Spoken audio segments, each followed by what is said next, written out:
Hi. During the course of these digital meetups, we have been on a journey towards accelerated adaptation to these unprecedented times.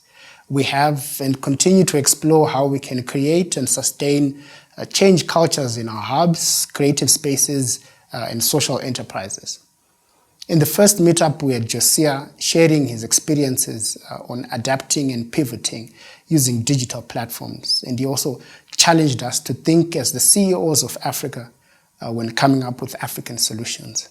In the second meetup, Tumi opened up on her fears and challenges and reinventing her learning experience.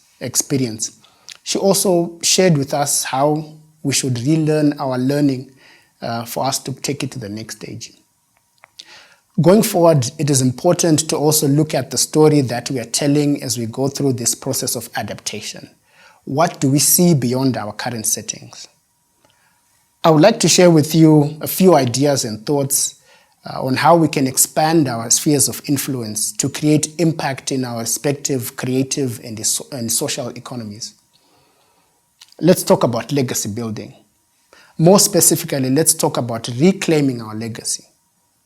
And so that we're on the same wavelength, and perhaps for the avoidance of doubt, I'm looking at legacy as that which is passed down from one generation to the next. In our context as creatives and social entrepreneurs, this is the collective body of work and knowledge that we accumulate and pass on to those that follow in the footsteps that we've marked in the sand. And when I'm done, if there's anything that you're going to remember, perhaps let it be the following. That one, legacy is not a big achievement that you achieve after you've done all you can. Each experience is a building block adding to the story that you'll pass on. A second idea is, and which is important to us as Africans, legacy is a continuous thread that we receive and pass on. So reclaim your legacy. And lastly, impossible begins as far as imagination ends. So let me look at these three ideas in detail. The first one, legacy as experiences. When we look at how others have molded intricate and enormous stories that impact communities and nations, it is easy to view legacy building as a daunting task. That only those with something special handed to them at birth can craft such achievements. Such is the case, as most often we hear of the end results and never hear about the path that they walked on. Legacy building is not the result achieved when you put in the hard work. It is the hard work itself. It is the sum total of your experiences, and each new experience adds to the story that you're telling. Those whose legacies we know did not set out to etch their names in history. They were concerned by scratching the itch on their back, and they were so focused on scratching that itch that day to day they inched away this problem until they created a change.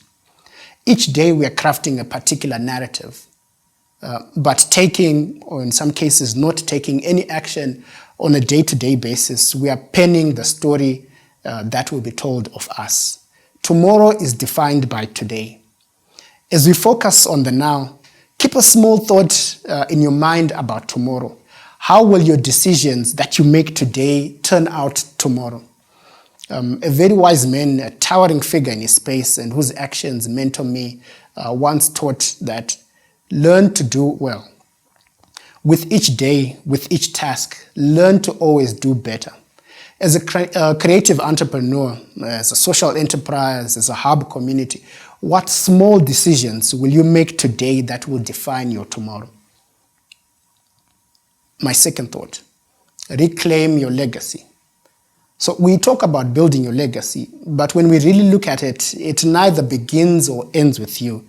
Your story began way before you.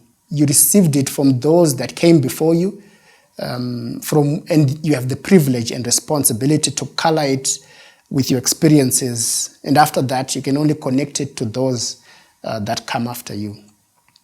For example, in the late Iron Age, from about 1100 to about 1550, my country's predecessors built impressive monuments of stone, which we called Zimbabwe, or House of Stone. Using rudimentary technology with no cement and no mortar, They put together unimaginable structures that today's architects and builders are still in awe of. So great was such a feat that they inspired the name of my country at independence, Zimbabwe.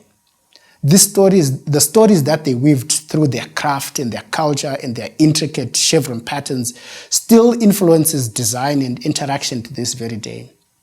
Fast forward a few centuries later, my fellow countryman and empire builder, Mr. Strive Masiwa, has built a telecommunications legacy, not only in this country or this continent, but beyond.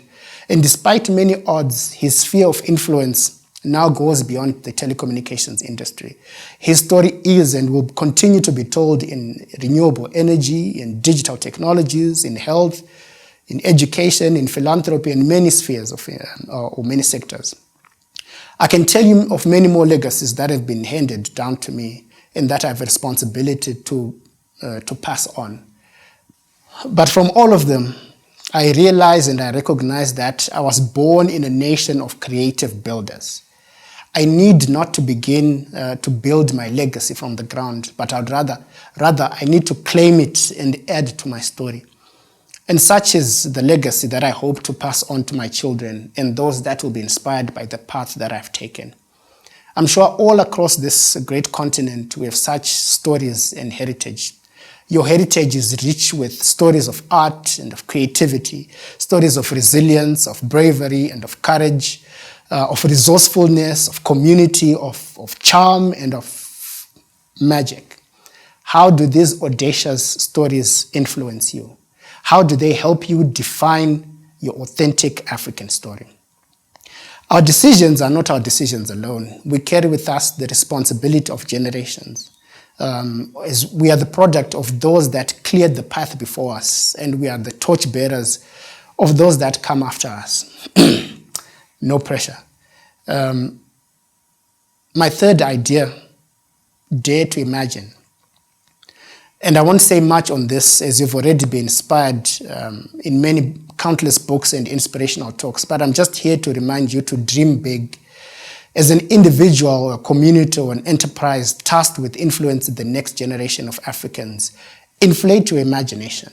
The point of impossibility starts where your imagination ends. Stretch your imagination to go beyond your current capability. Break out of that box of what you can do now and see what you can be tomorrow, what can be done tomorrow. And as I conclude, there's never been a greater time for us to think and invest in building legacies and shaping the stories that will be told of us. These unprecedented times present a challenge, but yet an opportunity to define how we will come out at the other end. How they will look back at this time and say that despite all the odds, we stood out and told our story the African way, the real African way. I thank you.